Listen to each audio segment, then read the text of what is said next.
Assalamualaikum warahmatullahi wabarakatuh. Waalaikumsalam. Yang terhormat Ibu Kepala Sekolah SDN 2 Cilumba, yang saya hormati Bapak, Ibu guru dan tenaga pendidik di SDN 2 Cilumba.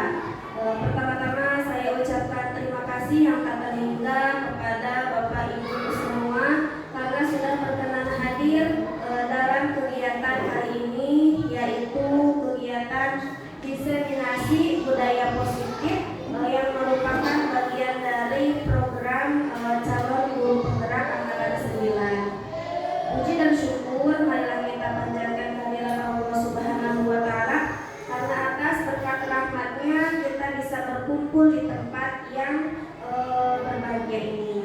Tak lupa sholawat dan salam marilah kita limpah curahkan kepada baginda tercinta, yakni Habibana wa Nabiyana Muhammad Sallallahu Alaihi Wasallam.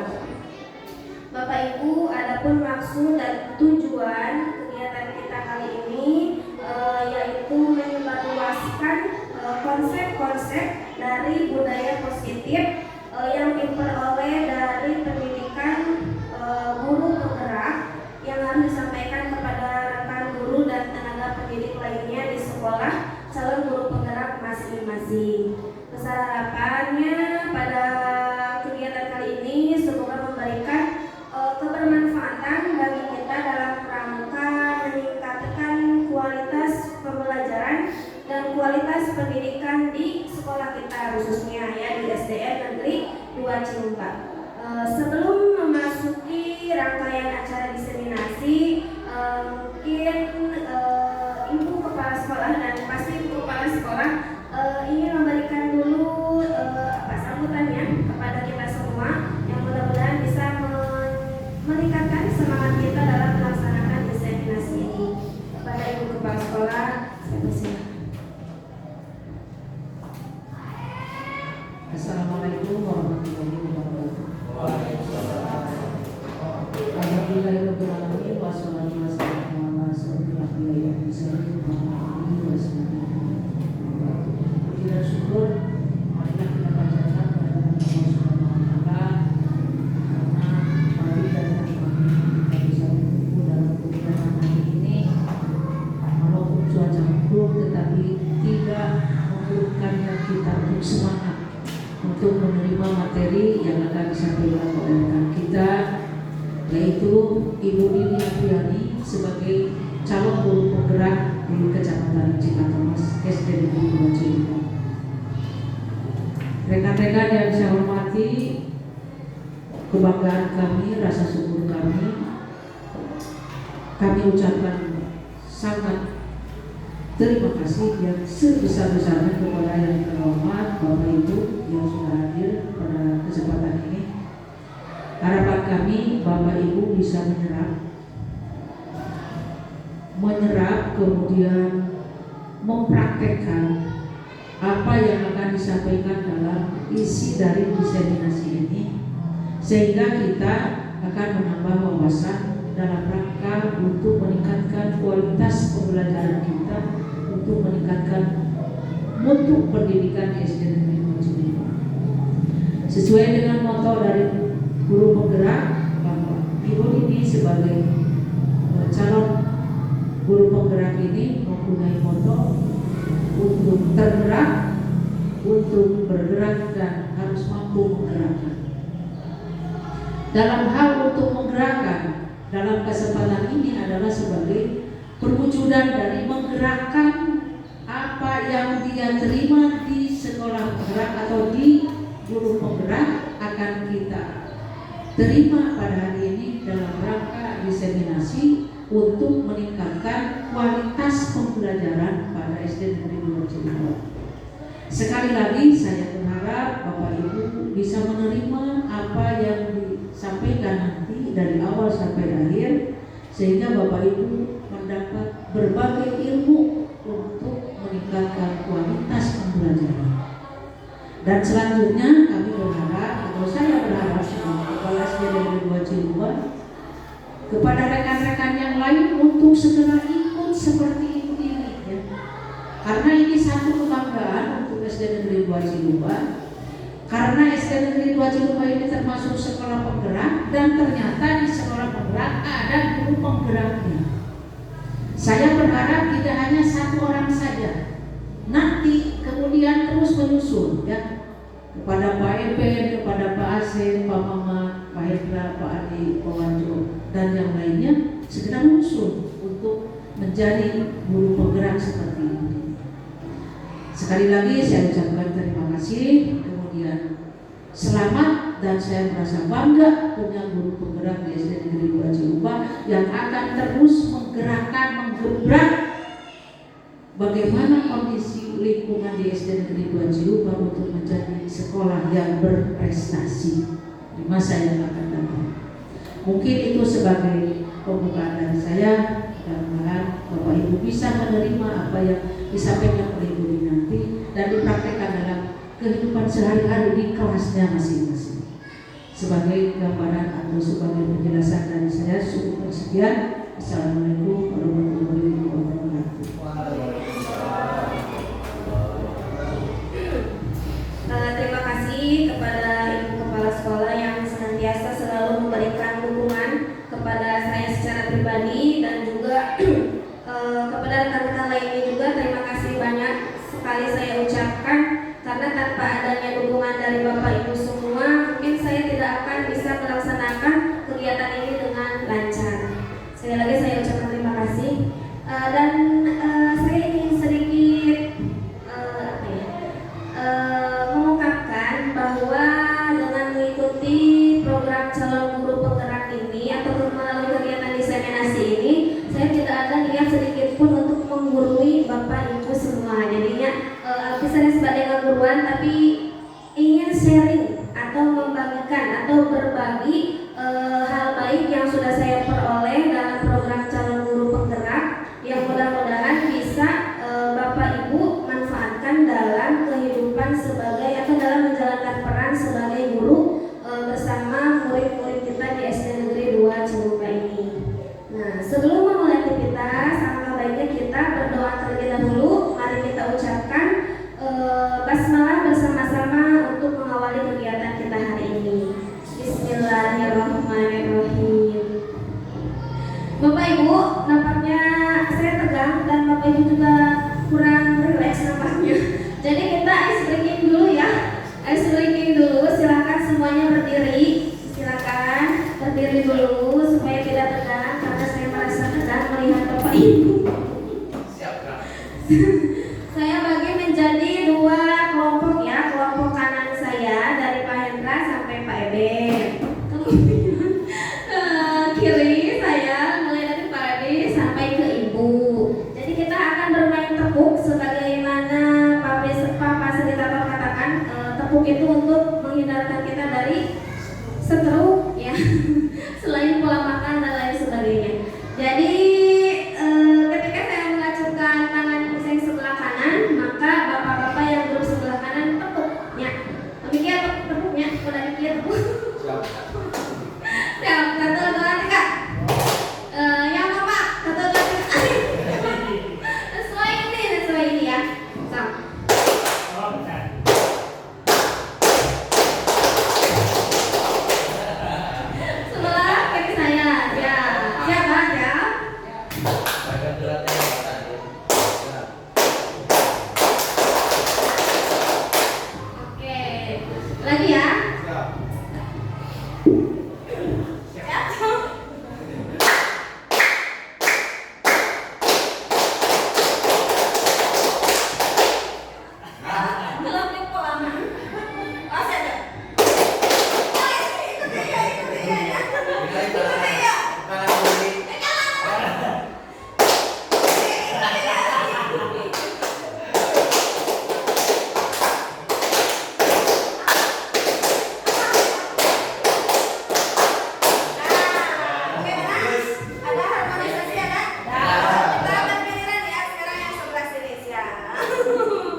Bapak Ibu. Nah, berikutnya ini merupakan tujuan yang terdapat di LMS ya, bahwa CGP dapat menyampaikan pembelajaran dari penerapan konsep inti dari modul budaya positif serta pemahaman kami mengenai konsep-konsep inti dalam modul budaya positif. Berikutnya, nah mari kita coba, ada kegiatan lagi ya Bapak Ibu sebelum masuk ke acara inti. Mari kita coba kegiatan cobalah buka. Lihat di samping kiri slide ada gambar apa? Ada gambar? Sebelah bawah, samping kiri bawah ada gambar tangan. Nah, kepalan tangan. Sekarang secara bergantian kan pasangannya dua-duaan. Jadi silakan berhadapan dengan teman sebangkunya. Nah, yang mengepal satu orang, ya. Satu orang, giliran, salah. Satu orang mengepal. Kemudian yang satu lagi tugasnya membujuk, badai merayu, badai menggoda, badai memaksa. Nah, bagaimana caranya? Teman kita yang sedang mengepal itu membuka kepala tangannya. Ibaratkan kita sedang mengepal sesuatu yang berharga. Nah, bagaimana caranya agar kepala tangan teman kita terbuka atau tidak? Pilihannya silakan. Silakan, boleh silakan, boleh dirayu, boleh digoda. Hah? Sampai lah. Anda masih bingung? Silakan, mulai. Sesuatu yang berharga.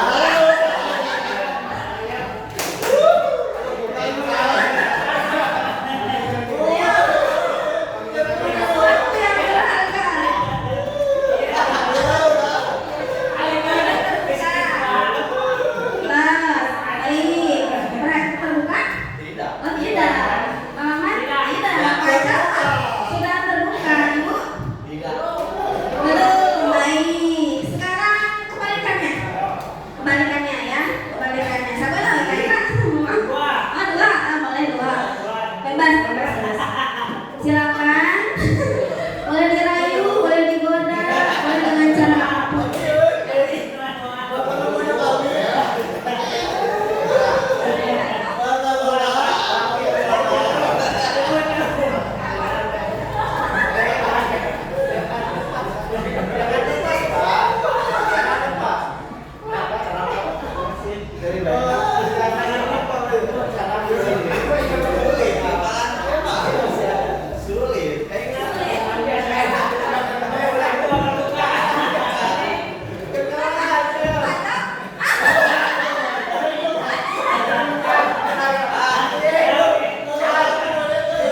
Baik, sudah kelihatan belum selesai belum?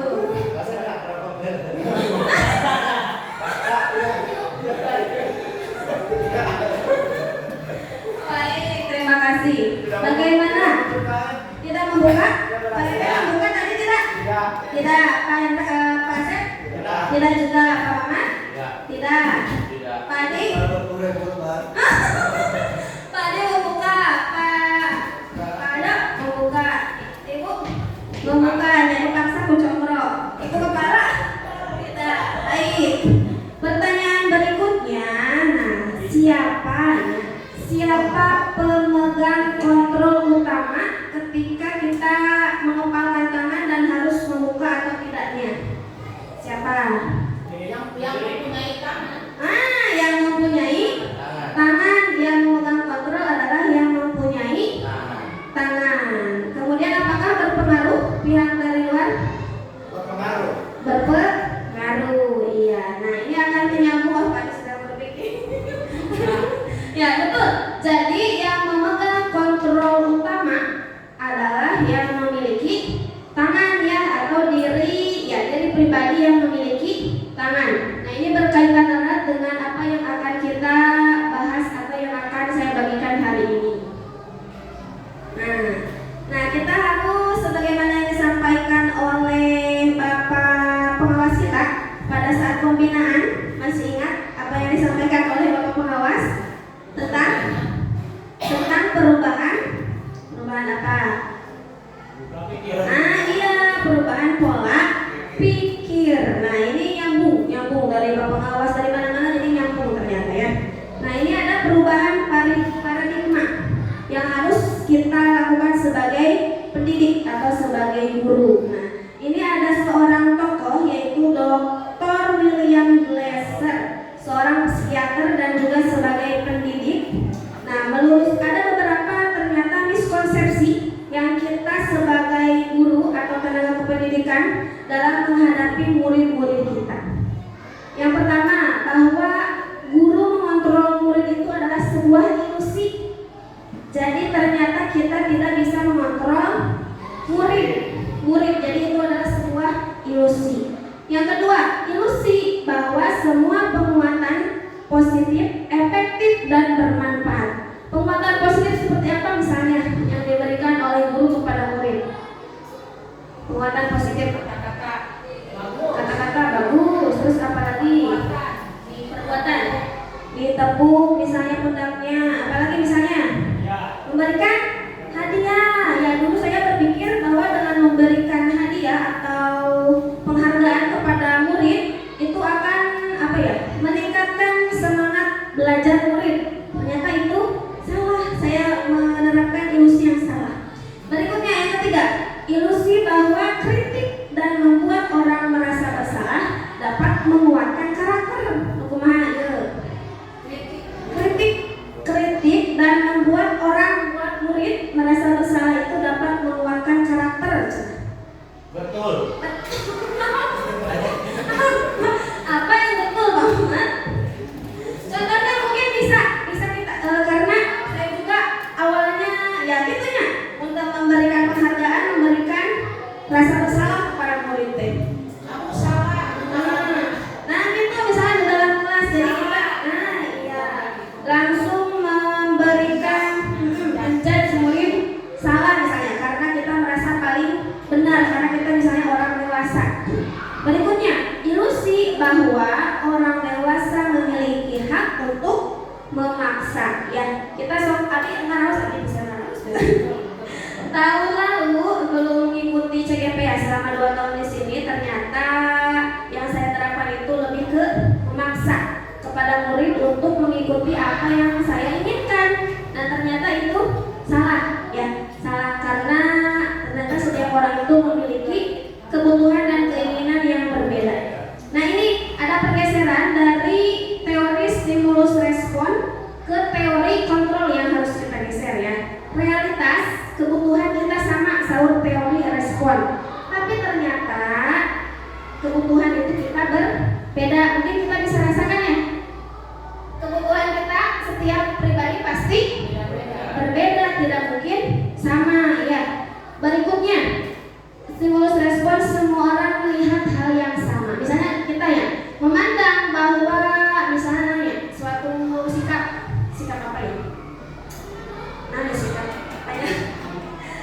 Seorang kalau kata teh, ya menurut kita itu betul dan memang betul misalnya.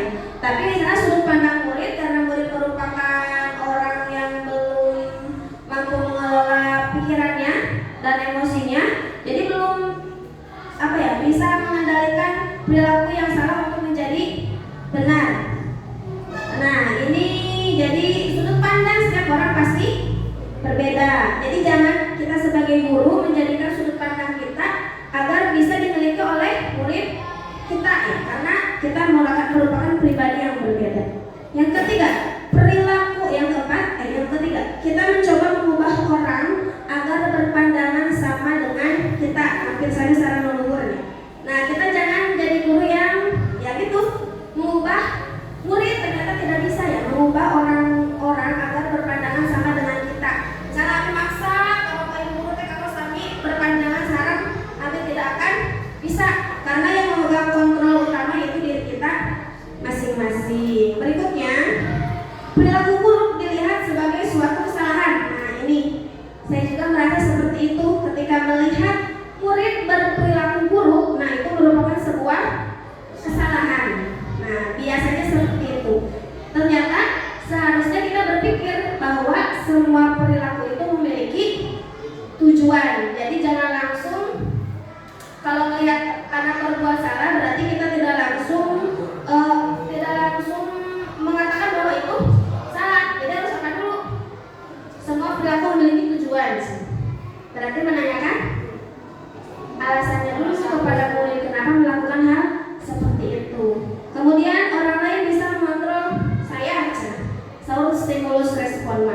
Ternyata hanya Anda yang bisa mengontrol diri Anda. Kita rasakan terhadap diri kita masing-masing.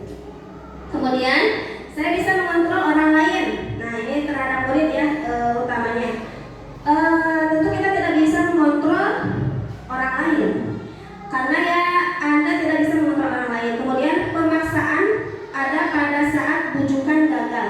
Pemaksaan ada pada saat bujukan gagal. Jadi ketika dibujuk gagal, maka kita memaksa stimulus respon. Mana seharusnya kita berpikir dari sudut pandang teori kontrol, yaitu dengan berkolaborasi dan menciptakan pilihan-pilihan baru. Berikutnya, model berpikir menang kalah. Jadi ada menang, ada kalah. Nah, dari teori kontrol, model berpikir kita harus menang-menang. Jadi tidak ada yang salah karena setiap sesuatu memiliki juara.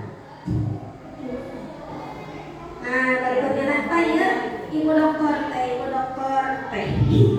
Ibu dokter Diana Gosen dan Ki Hajar Dewantara sebagai bapak pendidikan kita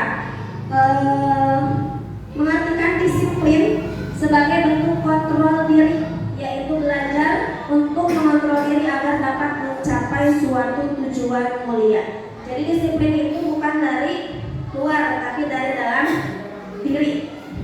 Kemudian tujuan dari disiplin positif, nah intinya yaitu menanamkan motivasi internal pada murid-murid kita, yaitu untuk menjadi orang yang mereka inginkan dan menghargai diri sendiri dengan nilai-nilai yang mereka percaya. Kayak materi lanjutannya yang nyambung dengan ini.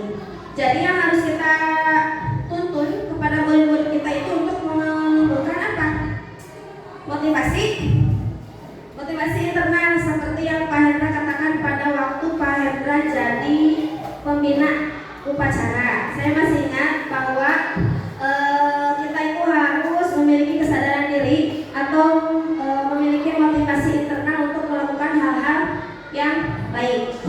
Berikutnya, nah tujuan kita sebagai pendidik dalam rangka mewujudkan disiplin positif ini, yaitu menciptakan anak-anak yang memiliki disiplin dari diri, sehingga mereka bisa berperilaku dengan mengacu pada nilai-nilai kebajikan universal dan memiliki motivasi intrinsik bukan ekstrinsik. Kalau di sekolah kita berarti sebagai apa? Nah, iya, kita sebagai eksternal, sebagai motivator yang datang dari eksternal, dari luar. Jadi harus dikembangkan, ternyata bukan dari luarnya, tapi kita harus membuka kesadaran murid-murid kita untuk senantiasa berperilaku disiplin. Susah tapi ya. Nah, ini tadi dikatakan ada nilai-nilai kebajikan universal. Nah, apa itu nilai-nilai kebajikan? Merupakan sifat positif manusia yang merupakan tujuan mulia yang ingin dicapai setiap individu. Nah, nilai kebajikan yang menjadi acuan kita itu, yaitu kalau menurut kurikulum Merdeka ada istilah P3 yang sudah kita kenal sejak tahun lalu ya, profil pelajar Pancasila yang ada 6 dimensi, mulai dari beriman bertakwa kepada Tuhan Yang Maha Esa dan berakhlak mulia sampai ke bernalar kritis. Nah, ini adalah nilai-nilai kebajikan universal yang kita yakini. Nah, ini ada motivasi perilaku manusia yang nyambung dengan tadi. Menurut tokoh yang tadi, Dr. Diana Gosen, nah dalam bukunya ada 3 jenis motivasi perilaku manusia. Yang pertama, untuk menghindari ketidaknyamanan atau hukuman. Nah, mungkin kita bisa rasakan perilaku murid kita lebih kemana ya? Untuk menghindari ketidaknyamanan atau hukuman, misalnya seperti apa? Boleh? Menghindari ketidaknyamanan atau hukuman. Datang tepat waktu teh kusabab naon gitu. Ketidaknyamanan teh naon.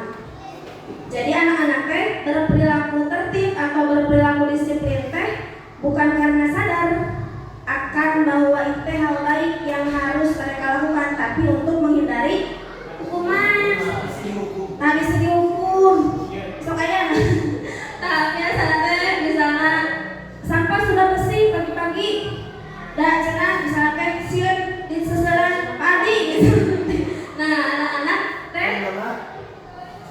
betul nanti itu kan itu pasti nanti. Kemana? Sebab yang langsung Sekolah. Ya, berarti kemana ya? semakin cepat bebersih, Semakin cepat poli. Berarti kemana? Untuk mendapatkan imbalan atau penghargaan dari orang lain mungkin gitu ya. untuk menjadi orang yang mereka inginkan. Berarti sudah ke intrinsik Pak, alhamdulillah. Mungkin tapi belum seluruh murid, tapi masih mungkin sebagian kecil mungkin sudah ada yang ada di tahap ini. Ada juga yang misalnya masih di tahap pertama untuk menghindari hukuman. Nah, mungkin kebanyakannya masih di situ murid-murid kita. Berikutnya untuk mendapatkan imbalan atau penghargaan dari orang lain. Tapi kita mah jarang. Yang kepujinya saya dia. Jadi timu minana senatara beberes, Bu. Tapi di sekolah mau jadi rajin. Nah, berarti ada kemungkinan bahwa anak itu ingin mendapatkan penghargaan dari orang lain. Mencari perhatian ya, betul ya Pak. Nah, ini yang ketiga yang harus kita kembangkan kepada anak-anak kita, yang harus kita tanamkan, yaitu untuk menjadi orang yang mereka inginkan dan menghargai diri sendiri dengan nilai-nilai yang mereka percaya. Nah, ini seharusnya yang kita tumbuhkan kepada murid-murid kita ya. Jadi jadi melakukan suatu hal baik itu untuk menghargai dirinya sendiri. Jadi bukan untuk menghindari hukuman ataupun mendapatkan penghargaan dari orang lain. Tapi pastinya prosesnya tidak akan mudah. Ya, jadi kita sama-sama menghargai proses setiap anak pada inti kedepannya ya. Kesadaran diri. Nah, mungkin sebelum kita menumbuhkan kesadaran diri kepada murid, nah berarti apa dulu yang harus kita kembangkan? Jadi memberi contoh. Nah iya betul, menjadi suri tauladan dengan menumbuhkan kesadaran diri kita sebagai guru dulu gitu ya. Jadi jangan jauh-jauh dulu kepada anak atau kepada orang lain, tapi diri kita dulu sendiri sebagai pribadi.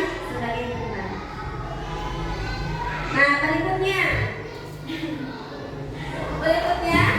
konsep inti berikutnya yaitu tentang keyakinan kelas.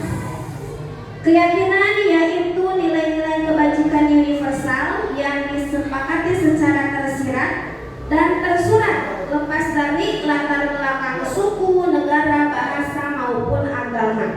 Nah mungkin di kelas Bapak Ibu sudah memiliki aturan. Di kelas masing-masing ada aturan kelas. Ada, tapi secara tidak tertulis. Ya, ada tetapi secara tidak tertulis. Pasti ya, di setiap kelas kita memiliki peraturan kelas masing-masing. Misalnya pada saat awal tahun pembelajaran, awal masuk di kelas 5, tahun ini saya sudah menyepakati bersama murid-murid aturan kelas di kelas 5 khususnya. Jadi saat awal tahun itu di minggu pertama saya tidak melaksanakan pembelajaran langsung materi kelas 5, tapi bersama-sama bercurah pendapat dengan peserta didik membuat peraturan kelas.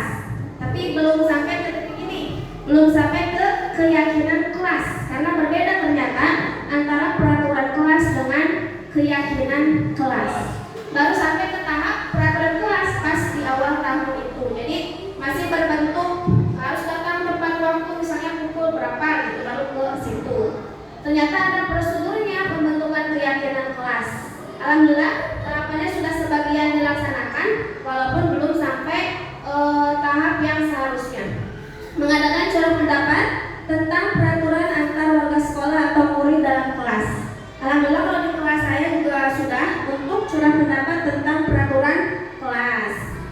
Mungkin ini kita bisa terapkan untuk tahun berikutnya, atau misalnya di nanti semester 2 atau semester genap, awal semester genap kita bisa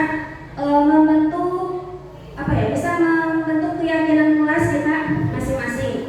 Begitu juga misalnya di kelas PAI, di masing-masing kelas bisa menerapkan peraturan khusus kelas PAI misalnya, atau untuk PAB misalnya di kelas khusus kelas PJOK. Kemudian mencatat masukan hasil curah pendapat, misalnya seluruh siswa dilarang membuang sampah sembarangan, dilarang membuli misalnya gitu. Misalnya dari siswa ya, kata-kata dari siswa seperti itu.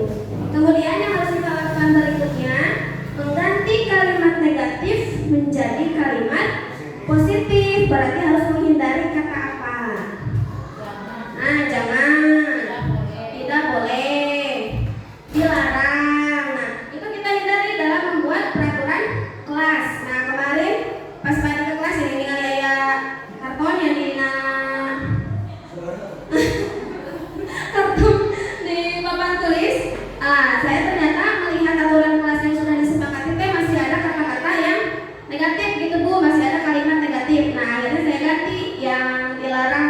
kuli, nah diganti jadi ku sesuatu, jadi saling menghargai Bu. Nah, jadi masih ada satu aturan yang menggunakan kalimat negatif. Jadi sudah diganti, alhamdulillah sudah direvisi menggunakan kalimat positif. Jadi menghindari kalimat negatif.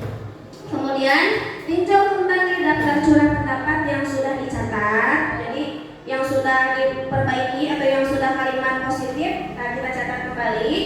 Kemudian meninjau ulang, menyetujuinya dengan menandatangani keyakinan sekolah atau kelas. Jadi setelah ada peraturan yang menggunakan kalimat positif, kita harus kemana nih? Misalnya si poinnya ada 10.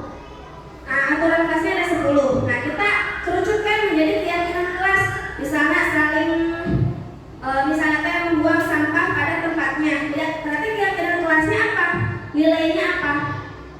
Nilai apa? Menjaga kebersihan sekolah, kelas misalnya. Berarti namanya keyakinan kelasnya. Hah? Sabar? Oh, kesadaran. Misalnya kesadaran. Pak, kesadaran ada nama akar, bakal sadari kesadaran enggak?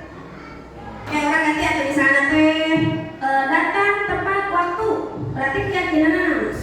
Nah, disiplin. Terus misalnya adanya namanya disiplin. Terus misalnya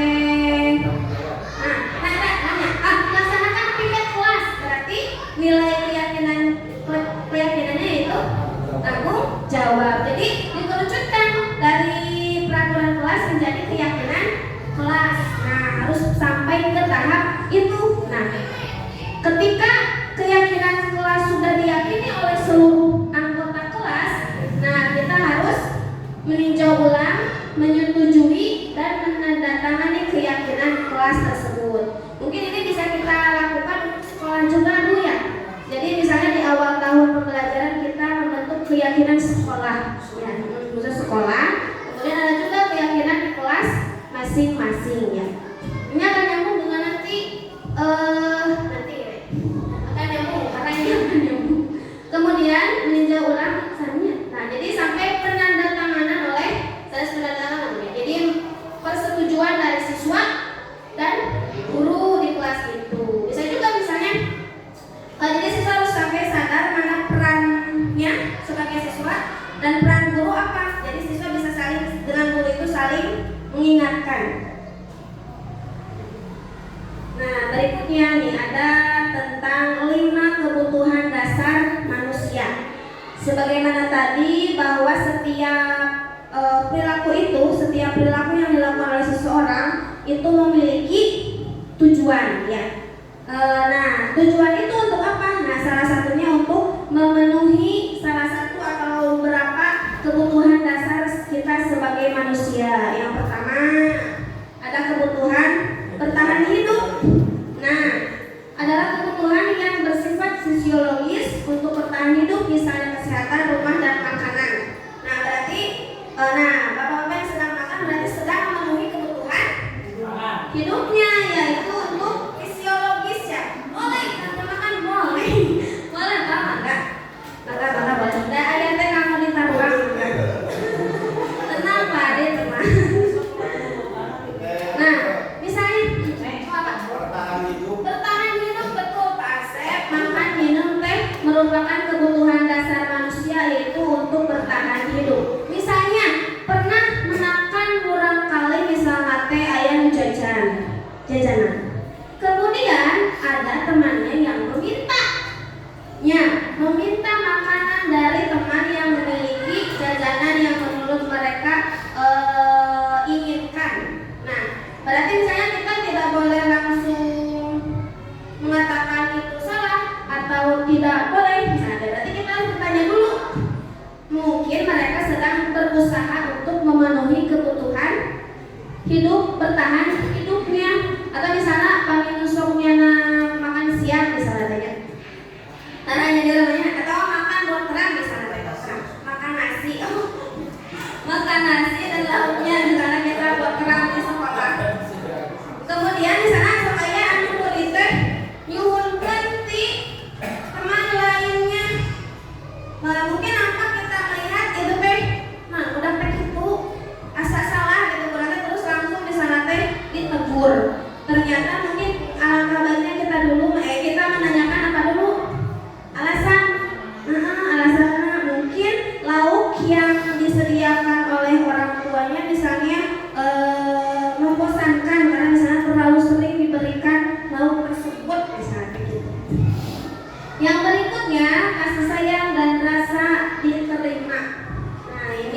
juga, misalnya siapa Pak Ben?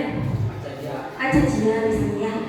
Padahal mah kasih sayang tidak kurang ya di rumah, tapi masih kurang gitu ya. Nah, mungkin kita bisa analisis ini kira-kira kebutuhan dasar apa yang sedang Aja Cia coba penuhi ya? Atau penguasaan, pengakuan, jadi butuh diakui si murid teh. Atau kebebasan, jadi anak teh misalnya di kelasnya kurang diberi pilihan, atau misalnya kita hanya menyediakan, jadi tidak apa ya, misalnya si anak teh kinestetik ya cara belajar teh, tapi kita tidak menyediakan media yang memenuhi gaya belajar anak tersebut, misalnya hanya disediakan bacaan. Tentu untuk anak-anak yang kinestetik di kelas ABG ayahnya anaknya teh kinestetik sekali, ketika disajikan bacaan atau tugas menulis itu sangat tidak menarik bagi murid tersebut.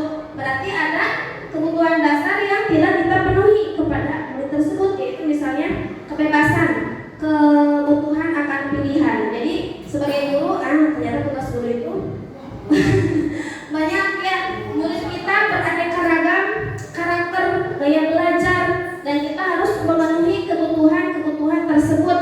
Berarti harus kreatif, harus inovatif, tapi yang paling utama harus memiliki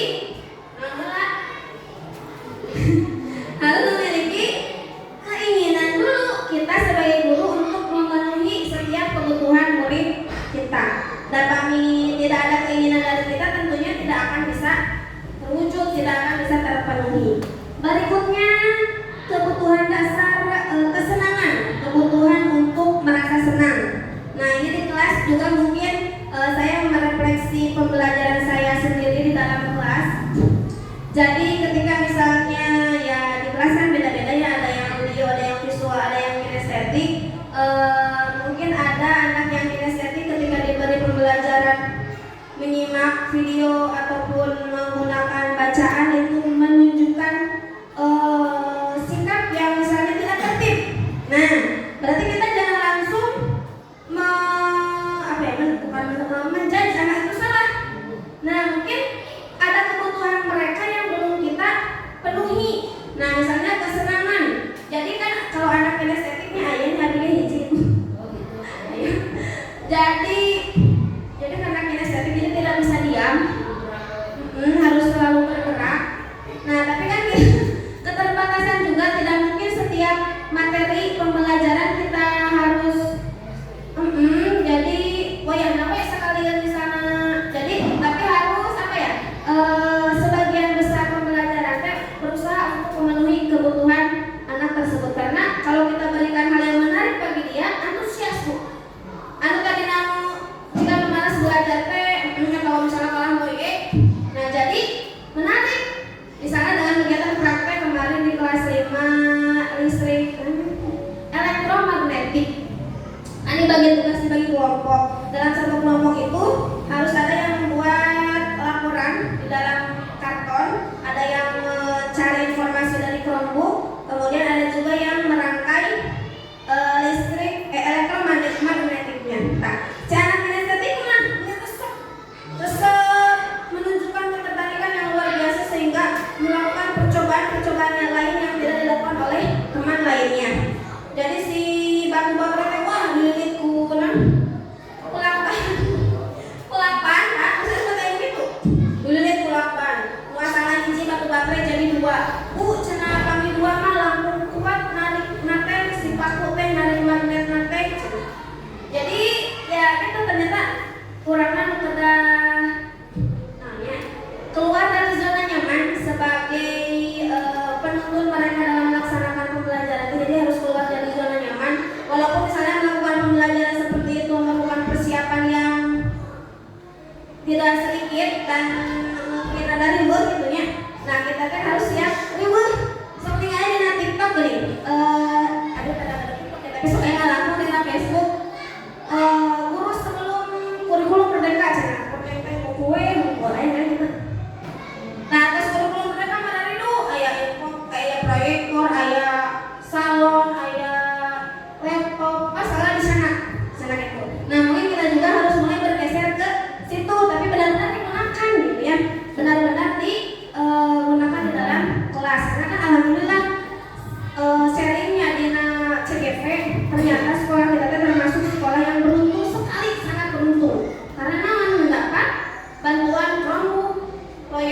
aya tilu salon walaupun cuma hiji, tapi kita manfaatkan. Kalau kita misalnya semua guru memiliki keinginan untuk memanfaatkan ini fasilitas yang sudah disediakan, tentunya pembelajaran di kelas pun akan lebih menarik. Nah, alhamdulillah beberapa pertemuan sudah yang melihat teman-teman yang lain juga alhamdulillah Bu terus memanfaatkan Chromebook dalam kegiatan pembelajaran. Karena mungkin pamit tadi awal jadi sekolah awal dan sekolah raksa, jadi kita manfaatkan untuk kegiatan kita, juga kegiatan kita bersama murid-murid kita ya. Boleh misalnya dibuat jadwal, dibuat mulai ini. Jadi bila yang pada mangga misalnya membutuhkan bantuan mangga tinggal nyurat ya. Berikutnya ini 5 kebutuhan dasar. Yang berikutnya, nah ini yang seru tuh di sini. Jadi kita sebagai guru kan kita harus dari teori kontrol ya. Dari teori kontrol tadi ada 5 posisi kontrol dalam menerapkan restitusi. Aja. Nah, yang pertama, kita sebagai guru itu berada di posisi penghukum menggunakan hukuman fisik maupun verbal. Nanti ada contoh videonya. Kemudian ada posisi pembuat merasa bersalah, ada posisi teman, ada pemantau, dan juga ada sebagai manajer. Mungkin kita lihat dulu visualisasinya.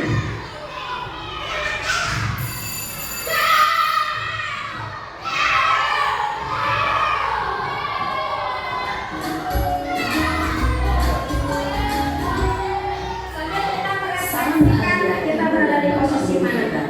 Dalam penerapan disiplin positif restitusi, salah satu program yang dikenakan adalah 5 posisi kontrol. 5 posisi kontrol dalam restitusi adalah proses perjalanan seorang pendidik agar dapat mengenali dirinya.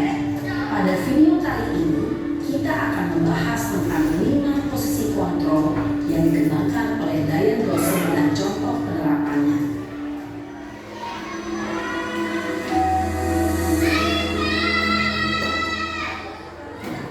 5 posisi kontrol itu adalah 1. Posisi penghukum, 2.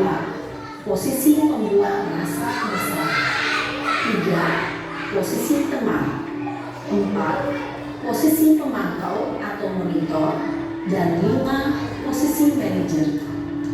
Untuk lebih memahami ke-5 posisi tersebut, mari kita saksikan kasus Naren yang terlambat hadir 20 menit di sekolah dan melihat bagaimana ke-5 posisi kontrol dalam menghadapi masalah tersebut.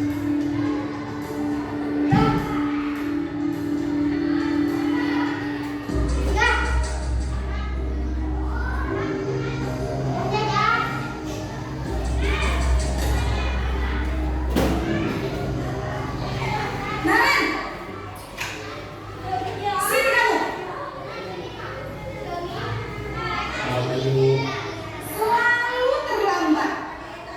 Kamu deh, pasti terlambat. Maaf Bu, saya Apa? Apa coba? Alasan kamu apa lagi? Kamu ini kamu tidak terlambat? Malas sekali ya kamu jadi anak. saya Dasar pemalas. Gak kapok-kapok sih kamu. Sudah berapa kali terlambat? Sana, kamu keliling lapangan basket 2 kali. kenapa saya harus keliling lapangan basket Bu? Kenapa? Kamu melawan ibu. Berani-beraninya jawab. Sudah terlambat, masih berani jawab pulang. Sekarang, keliling lapangan basket 5 kali sekalian. Biar kapok. Cepat. Pergi sana ke lapangan basket.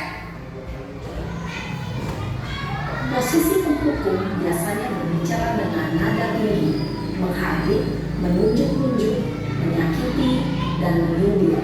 Hukuman bisa berupa fisik maupun psikis.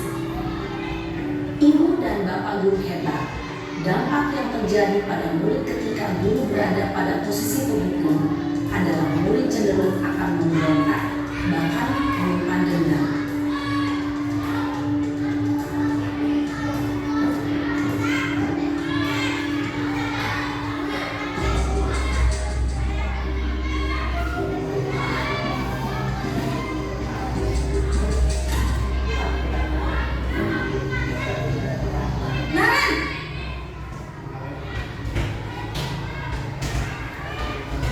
Selamat pagi Bu. Naren, kamu kenapa terlambat lagi, nak?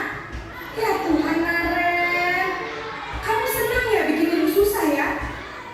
Kalau kamu terlambat lagi, nanti ibu yang ditegur bapak kepala sekolah, nak. Disangka ibu tidak bisa membina kamu. Duh, gimana ini? Maaf Bu. Duh, Gusti Naren. Kamu suka ya kalau ibu ditegur bapak kepala sekolah? Terus, sekarang ibu harus tulis apa ya di buku absen? Ini kamu sudah sering terlambat loh. Ibu harus apa coba? Maaf Bu. Maaf sekali. Ya sudah, lain kali jangan bikin ibu susah lagi ya nak ya. Ibu tidak akan kuat lagi kalau kamu begini terus. Bisa jantungan kalau ibu ditegur bapak kepala sekolah. Sana cepat ke kelas. Maaf ya Bu. Maaf sekali. Posisi pembuat rasa bersalah berbicara dengan nada tenang, cenderung lembut. Namun kata-kata yang diutarakan membuat murid merasa menjadi orang yang gagal, memandang buruk dirinya sendiri, merasa tidak berharga, dan tidak sanggup membahagiakan orang lain. Ketika guru mengambil posisi pembuat rasa bersalah, murid akan menganggap dirinya yang bersalah dan ia akan menyimpan emosi negatif tersebut di dalam dirinya.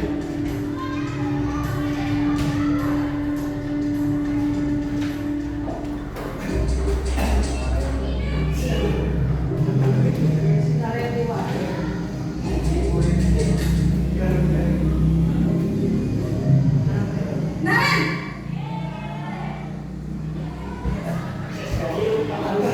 Selamat pagi Bu. wah sudah jam berapa ini nak? Terlambat lagi ya sayang. Iya Bu. Habis ibu saya lupa bangunkan saya Bu. Kamu malah menyalahkan ibu kamu. Kamu bukannya anak yang larinya paling kencang. Kok terlambat sih? Iya Bu. Saya memang terlambat bangun tadi. Jadi biarpun saya lari kencang, tetap gak kekejar Bu. Ya sudah sana. Nanti lain kali larinya lebih kencang lagi ya. Biar gak terlambat lagi. Bikin seneng ibu. Demi ibu. Bisa kan? Bisa lah Bu. Ya sudah sana masuk kelas. Ibu beresin urusan absen kamu. Kamu ini ada-ada saja.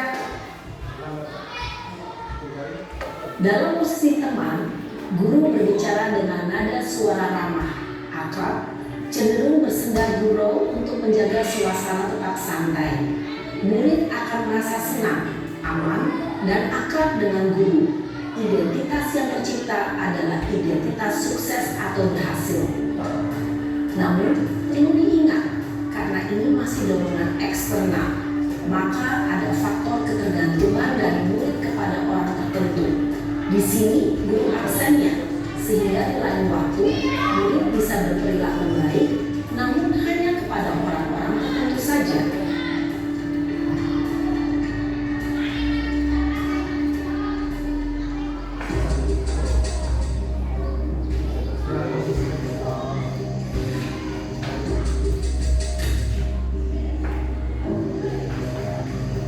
Naren!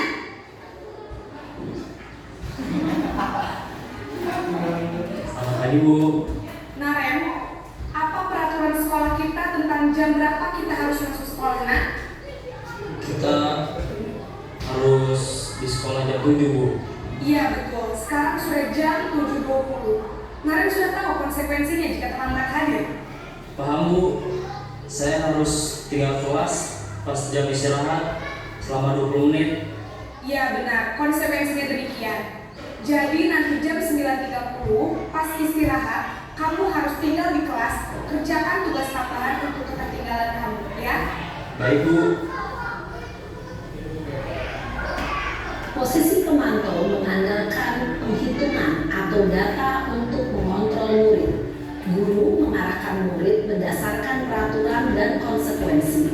Seorang pemantau menunjukkan bahasa tubuh dan ekspresi wajah yang datar dan cenderung formal.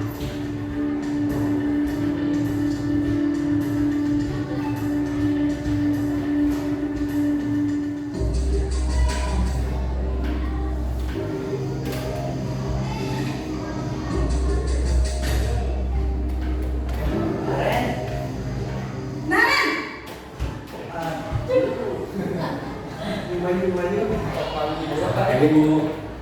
Selamat pagi Naren. Maaf Bu, saya terlambat. Iya, sekolah masuknya jam 7, sekarang sudah jam 7.20. Jadi sekarang bagaimana nih Naren? Maaf Bu, saya lupa setel alarm saya semalam. Baiklah, menurut kamu, keyakinan sekolah yang mana yang perlu kamu tingkatkan? Menghargai diri sendiri dan orang lain mungkin ya Bu. Setuju. Jadi, apakah Naren meyakini prinsip saling menghormati tersebut? Iya Bu, saya meyakininya. Apakah Naren bersedia memperbaiki masalah keterlambatan ini? Bersedia Bu. Bagaimana kamu akan perbaiki masalah keterlambatan ini? Saya akan coba untuk tidak lupa menyetel alarm saya Bu. Baik, kalau Naren lupa menyetel alarm di rumah, ada orang yang kira-kira bisa bantu mengingatkan tidak? Ada Bu, kakak saya, Kak Emma. Ada lagi selain Kak Emma? Selain Kak Emma, ada ibu saya. Baik, jadi yang mengingatkan Naren adalah Kak Emma dan ibu kamu ya? Kira-kira akan mulai setel alarm kapan nih Naren? Setelah pulang sekolah, akan segera saya lakukan. Baik, jadi Naren akan setel alarm untuk bangun besok pagi dan akan diingatkan oleh kakak dan ibu dan Naren ya. Ada lagi yang mungkin perlu dilakukan Naren agar tidak terlambat bangun lagi. Tidak ada Bu. Baik Naren, terima kasih untuk kerjasama kamu. Sekarang kamu perlu kembali ke kelas untuk belajar. Baik Bu, terima kasih. Posisi manajer adalah posisi kontrol yang disarankan untuk memimpin murid memiliki sikap disiplin yang positif, yaitu murid yang mandiri, bertanggung jawab, dan dapat memecahkan masalah. Tujuan dari posisi ini adalah agar murid dapat berefleksi atas tindakannya. Guru akan dengan tulus memberikan pertanyaan-pertanyaan bermakna, sehingga membuat murid dapat belajar dari kesalahannya dan mencari sebuah solusi untuk menyelesaikannya. Ibu dan bapak guru hebat, setelah mengamati adegan kelima posisi kontrol tadi, kira-kira posisi mana yang paling ideal? Posisi mana yang dapat menunjang motivasi intrinsik murid? Ya, tentu posisi manajer.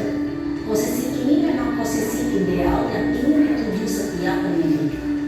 Pada posisi inilah, guru dapat menerapkan disiplin positif yang berpihak pada murid, yang memerdekakan murid. Perjalanan seorang pendidik tentunya tidak mudah untuk sampai pada posisi seorang manajer. Namun, tujuan kita pasti, yaitu menciptakan murid-murid yang mandiri, merdeka, dan bertanggung jawab. Semoga penggambaran 5 posisi kontrol yang telah diperlihatkan ini dapat menjadi ajang refleksi bagi kita semua, agar dapat terus mengasah dan menerapkan disiplin positif yang memerdekakan murid. Mari terus berlatih dan bersemangat. Selamat menerapkan. Salam dan bahagia.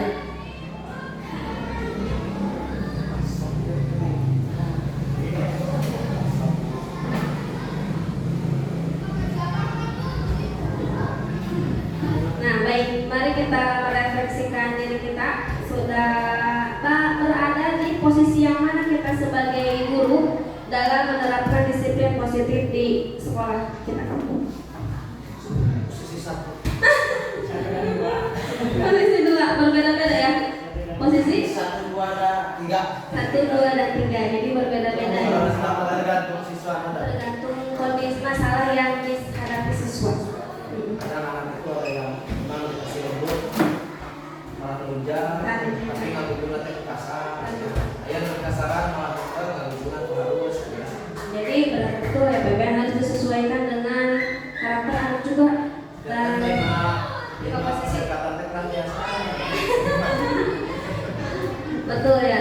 Jadi mungkin yang paling ya berbeda-beda, setiap guru memiliki posisi kontrolnya masing-masing. Tapi kita harus berusaha untuk menjalankan posisi manajer, dan itu saya rasa sangat sulit karena komo abi istri sok bertentangan sareng perasaan dan emosi ketika melihat anak misalnya yang membuat kesalahan, kemudian misalnya sudah kelewatan.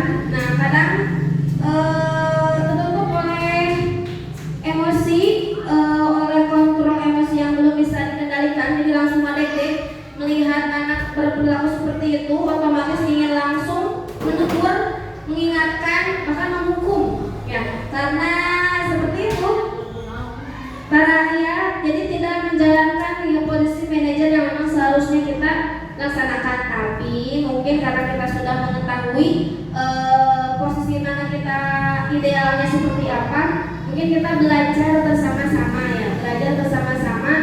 Tapi misalkan kumaha udah kita pertanyaan besar dari diri saya pribadi, ya, bagaimana misalnya menghadapi murid yang memang sulit diajak komunikasi, misalnya membuat kesalahan kalah kebaliuran, orang misalnya bisa diajak komunikasi seperti narek, seperti barusan kan narek mah tungkul, ditanya menjawab, kemudian bisa memberikan solusi. Nah, tapi kan komunikasi setiap anak berbeda-beda. Ada yang bisa diajak komunikasi, ada yang sulit mengungkapkan pendapat. Jadi mungkin kita sesuaikan tetap dengan karakter dari murid-murid kita. Nah, berikutnya ada tentang segitiga restitusi yang terakhir, ya, materi atau konsep inti yang terakhir, yaitu segitiga restitusi. Nah, restitusi ini merupakan apa, ya, pendekatan yang untuk menangani masalah. Jadi bukan dengan hukuman, bukan juga dengan penghargaan, tapi dengan membangunkan kesadaran atau motivasi intrinsik kepada murid kita. Ada 3 langkah. Yang pertama, ini sebetulnya boleh dari arah mana saja, tapi yang pertama kita harus lakukan adalah menstabilkan identitas. Menstabilkan identitas. Yang kedua ada validasi tindakan yang salah. Kemudian menanyakan keyakinan kelas apa yang sudah atau yang misalnya yang tidak dilaksanakan. Salah satu ayat video contoh penerapan segitiga restitusi di kelas 5. Tapi yang pertama sudah di skenario bukan untuk memenuhi tugas CGP, tapi ditampilkannya nanti isinya, ya. Baik, bisa isi mungkin. Ini contoh penerapan segitiga restitusi, tapi bukan pada anak yang biasanya membuat masalah, ya, tapi tidak apa-apa. Ini contoh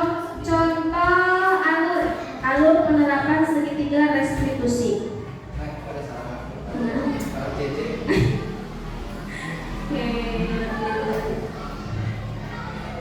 Baik.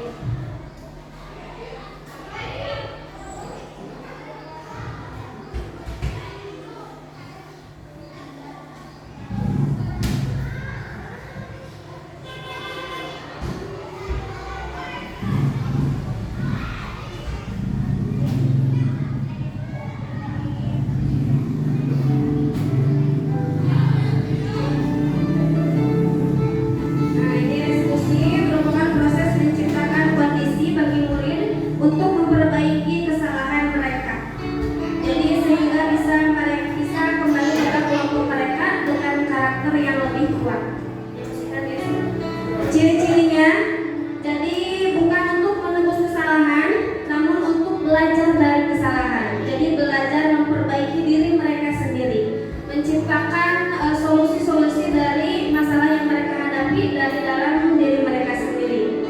Kemudian memperbaiki hubungan, memberikan tawaran bukan pemaksaan.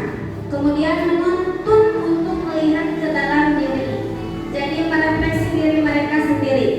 Mencari kebutuhan dasar yang mendasari tindakan. Seperti tadi, kebutuhan dasar apa yang sedang mereka coba penuhi. Kemudian cara yang paling baik sebagaimana yang dijelaskan oleh video tadi. Kemudian fokus pada karakter bukan tindakan. Jadi intinya ingin menanamkan karakter dari dalam diri mereka. Kemudian menguatkan, fokus pada solusi dan mengembalikan pada kelompok. Jadi anak yang salah itu tidak diberi label salah, tapi mereka diharuskan untuk menciptakan solusi dan mengembalikan mereka dengan kesadaran diri untuk melakukan hal yang lebih baik lagi. Nah, ini ada 3 langkah. Yang pertama, menstabilkan identitas. Jadi menstabilkan identitas itu dengan cara berbuat salah itu wajar. Jadi jangan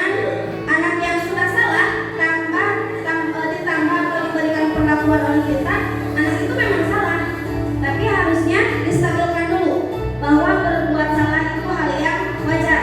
Tapi bukan berarti melakukan kesalahan tersebut itu diperbolehkan, bukan. Tapi berbuat salah itu wajar karena kita sebagai manusia yang memiliki kekurangan dan kelebihan. Kemudian memvalidasi tindakan yang salah, jadi menanyakan alasan mengapa anak tersebut melakukan kesalahan yang mereka perbuat. Jadi kita harus tahu dulu alasan mereka melakukan sesuatu sehingga kita tahu kebutuhan dasar apa yang mereka berusaha penuhi. Berikutnya menanyakan keyakinan kelas. Nah, di sini kenapa kita harus membentuk keyakinan sekolah atau keyakinan kelas? Karena dalam menerapkan segitiga restitusi ini, nah ada tahap di mana kita menanyakan keyakinan kelas atau keyakinan sekolah kepada murid-murid yang melakukan kesalahan. Ini contohnya ya, contoh skenario-nya Randis dan Rizky. Jadi pas dibuat kasus ini Bu, ternyata Randis kualitas kasus itu, jadi dia menyadari ketika Randis dijadikan contoh dengan Rizky kasusnya seperti ini. Jadi ketika pembiasaan membaca surat Yasin dan sholat duha, mereka itu saling tidak tertib, jadi saling menggoda, saling mencolek, ngobrol. Nah, saya jadikan kasus ini sebagai skenario. Ternyata pas membaca cerita ini, skenario ini, Randis langsung sadar, kok Bu ada tekan tos itu. Jadi mereka sudah dari yang kasus itu sudah menyadari bahwa mereka telah berbuat kesalahan. Kemudian saya mencoba menerapkan langkah-langkah segitiga restitusi kepada Randis dan Rizky.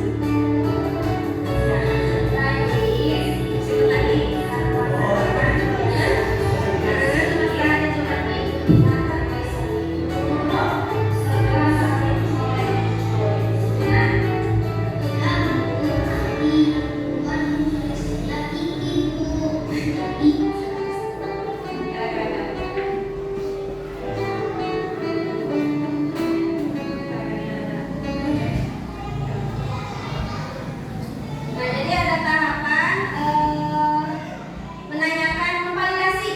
Misalnya kan, jadi menanyakan apakah benar mereka melakukan hal tersebut atau misalnya karena melihat langsung, jadi ditanyakan. Jadi menumbuhkan kesadaran bahwa mereka itu benar-benar melakukan kesalahan gitu. Jadi ya seperti itu. Jadi divalidasi dulu. Kalau saya tahapnya bukan dari menstabilkan identitas, tapi dari memvalidasi kesalahan yang telah mereka perbuat. Ternyata sudah diakui.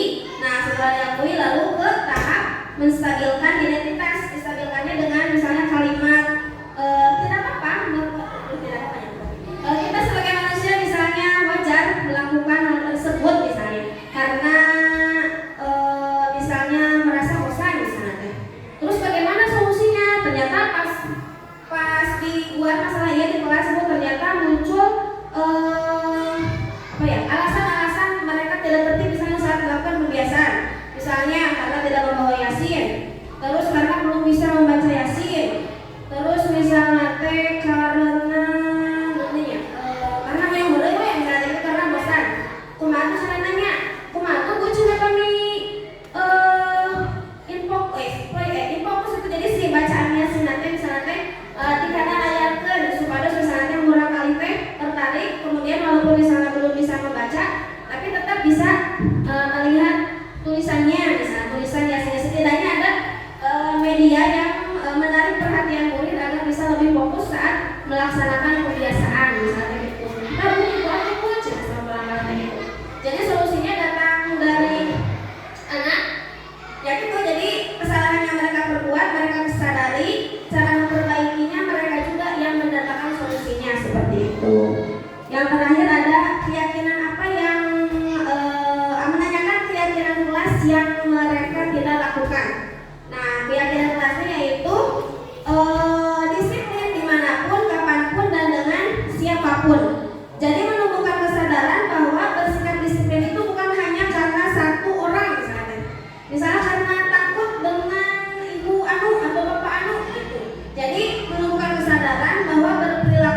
sini itu karena untuk menghargai diri sendiri, bukan karena orang lain. Aduh, kata Iris.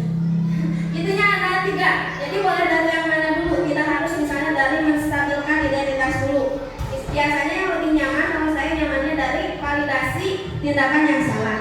Saya coba terapkan Pak di Elia waktu itu yang pada salah Pak yang ya. Dia lihat itu cari gue di lawang kelas benar. Karena tidak seperti biasanya ya Bu Elia sok ewong ya, tiba-tiba diam cari gue. Ternyata telah melakukan kesalahan di dalam kelas. Kemudian ditaruh dari catatan. Elia pengalaman aku tadi dijelaskan gue. Kia cenah aku si dia kia moyokan lagi cenah aku teh munggul cenah gitu. Ini nama cekcok gue dengan temannya. Terus kita berarti memvalidasi kesalahan. Kemudian menstabilkan identitas. Jadi Elia wajar amat itu karena misalnya diberlakukan seperti itu oleh Dea. Kemudian harus wajar Pak Hendra pami ngama ke Elia. Nah wajar teh bukan harus gitu. Nah wajar teh gua cenah karena bingung nggak jelaskan wajar. Wajar teh aku cek teh wios Pak Hendra aku ke Elia itu wajar. Awalnya wajar gua cenah ada cenah salah gitu mereka berdua. Cuma aku Elia pada kapayuna kayak gitu. Jadi solusi teh wah aku mau gitu deui cenah gitu ya sakit tuh.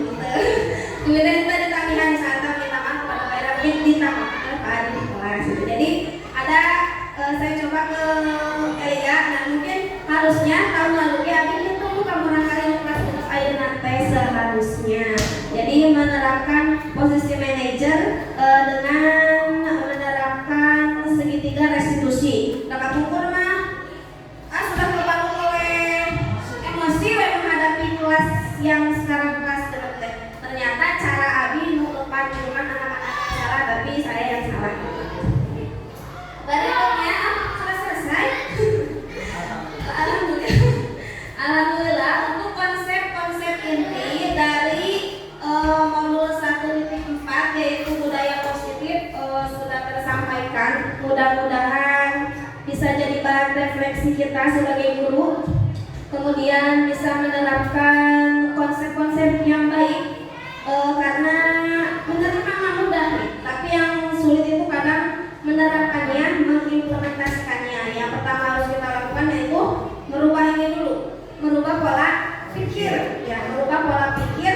Ternyata segala kegiatan yang harus kita lakukan, aktivitas yang kita lakukan di sekolah itu harus berpihak pada murid. Bukan dalam arti merdeka, murid diberikan kebebasan sebebas-bebasnya, tapi diberikan tuntunan dengan yang berpihak pada murid. Jadi jadi kita harus berusaha melihat dari segala sudut pandang kita, juga dari sudut pandang murid. Mungkin tidak mudah, saya rasakan para sekolah tidak mudah Ibu. Tentunya tidak akan menerapkan disiplin positif ini atau budaya positif di sekolah itu tidak akan tenang menumbuhkan motivasi dalam diri murid secara intrinsik. Mungkin tidak akan cukup 1 jam 2 jam, 1 hari 2 hari, 1 minggu 2 minggu, tapi memerlukan proses yang panjang. Nah, saya harap kita berproses bersama-sama menghargai setiap proses dari murid-murid kita untuk bisa menerapkan budaya positif di sekolah kita. Pamitos terwujud itu kita budaya positif asal ini bakal betah gitu sekolah, bakal aman, nyaman, tentram. Tapi kembali lagi ke karakter murid yang beragam. Ada yang mungkin akan cepat bisa tumbuh kesadarannya, ada yang biasa saja, ada yang mungkin akan sangat sulit. Nah, tentunya kita harus saling berkolaborasi juga antara kitanya sebagai pendidik, kemudian tentunya dengan orang tua, karena mereka tidak tinggal sepenuhnya di sekolah, karena sebagian besar waktu mereka ada bersama orang tua dan lingkungan di rumahnya. Jadi kita harus berkolaborasi tentunya dengan orang tua. Dan juga kita di sini, alhamdulillah, anu karaos ku Abi yang saya rasakan selama berinteraksi dengan Bapak Ibu guru semua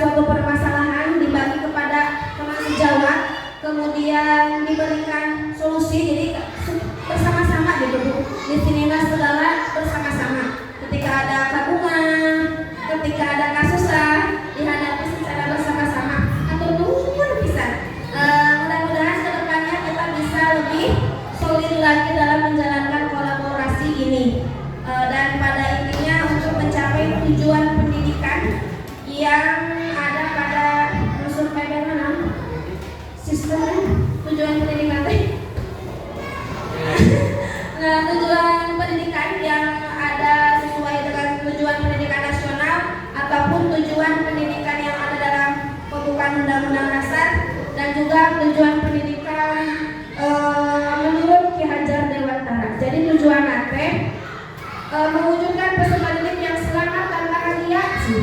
Selamat dan bahagia Bu Ikin. Jadi murid-muridnya jangan sampai tertekan. Jadi merdeka dalam arti bukan mereka bebas melakukan apapun sesuai keinginan mereka, tapi kita sebagai guru memberikan pelayanan yang disesuaikan dengan kebutuhan pertanyaan Bapak Ibu. Bisa tepuk tangan untuk saya? Tepuk tangan untuk kita semua. Terima kasih. Alhamdulillah kegiatan diseminasi ini sudah berjalan dengan lancar. Terima kasih atas partisipasinya. Pak Sen bagaimana ditutup? Kita kamu akan beres. Jadi ini saatnya kita menggunakan rembuk. Jadi kita akan melaksanakan refleksi dengan menggunakan jambon. Mangga silakan boleh masuk ke akun WA-nya masing-masing. Nanti saya share link jambonnya. Kemudian bisa melaksanakan refleksi dengan panduan pertanyaan pemantik yang nanti ada di slide jambonnya ya. Mohon partisipasinya.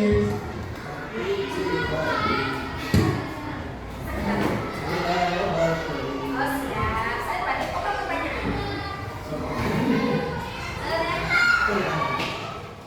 Jadi rutinnya di sini ya,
Ini nganggo layar apa sih? Ini kan enternya.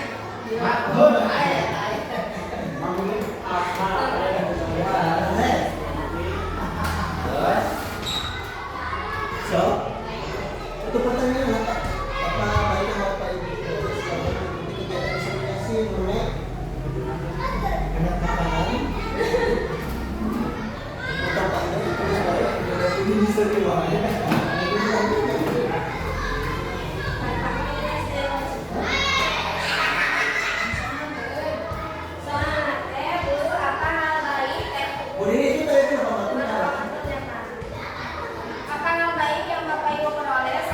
Bagus, Bu. Terus ada yang ini. Pertanyaan kedua.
Assalamualaikum warahmatullahi wabarakatuh.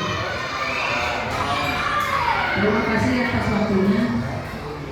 Pesan-pesan yang akan saya sampaikan kepada Bapak Ibu semua. Saya mengucapkan terima kasih yang sangat luar biasa kepada Ibu Dini sebagai calon penggerak, dan mudah-mudahan menjadi calon penggerak yang terbaik di Kabupaten Tasikmalaya dan segera beres, dan setelah itu mendapat SK menjadi guru di SD Negeri 2 Cilebak. Selanjutnya pesan bagi kami, khususnya bagi saya sebagai kepala sekolah di SD Negeri 2 Cilebak, saya merasa bangga dan sangat berterima kasih bahwa dengan kehadiran calon guru penggerak di sini sangat mengubah situasi dan kondisi bagaimana pelaksanaan kegiatan pendidikan di SD Negeri 2 Cilebak ini, terutama yang ada pelayanan terhadap siswa-siswa yang sangat beragam kebutuhannya atau membutuhkan beragam metode dan sebagainya. Saya mengucapkan terima kasih dengan kehadiran Ibu ini sebagai guru penggerak, bisa menambah prestasi dan kualitas pembelajaran di SD Negeri 2 Cilebak. Maju terus Ibu Dini sebagai guru penggerak di SD Negeri 2 Cilebak. Sekian, assalamualaikum warahmatullahi wabarakatuh.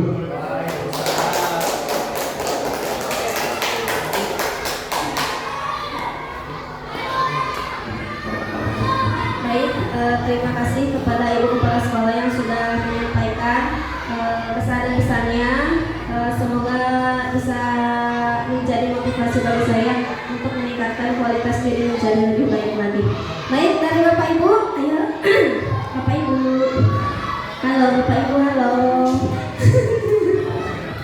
Apa siapa dek? Ayo Bapak Ibu, Bapak-bapak, Ibu. Ada sekat? Aku kita cek apa kita cek apa? Ayo.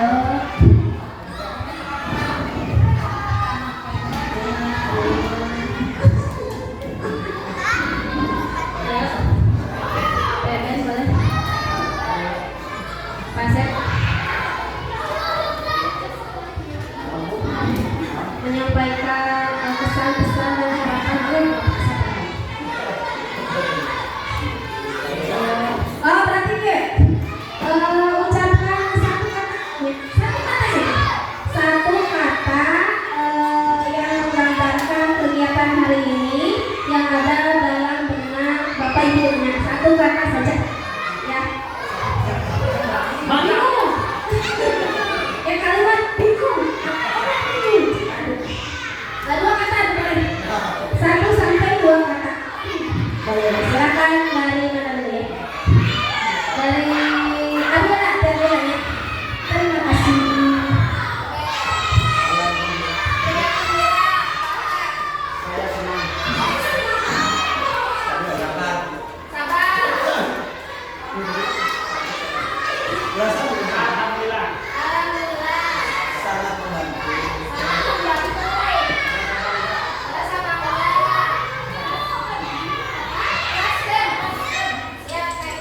Luar biasa hebat.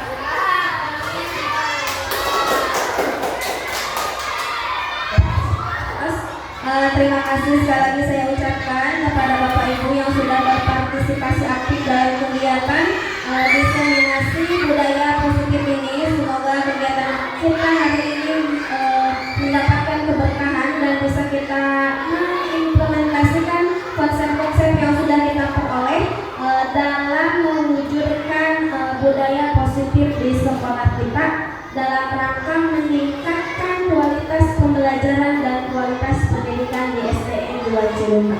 Sekali lagi terima kasih, tepuk tangan untuk kita semua.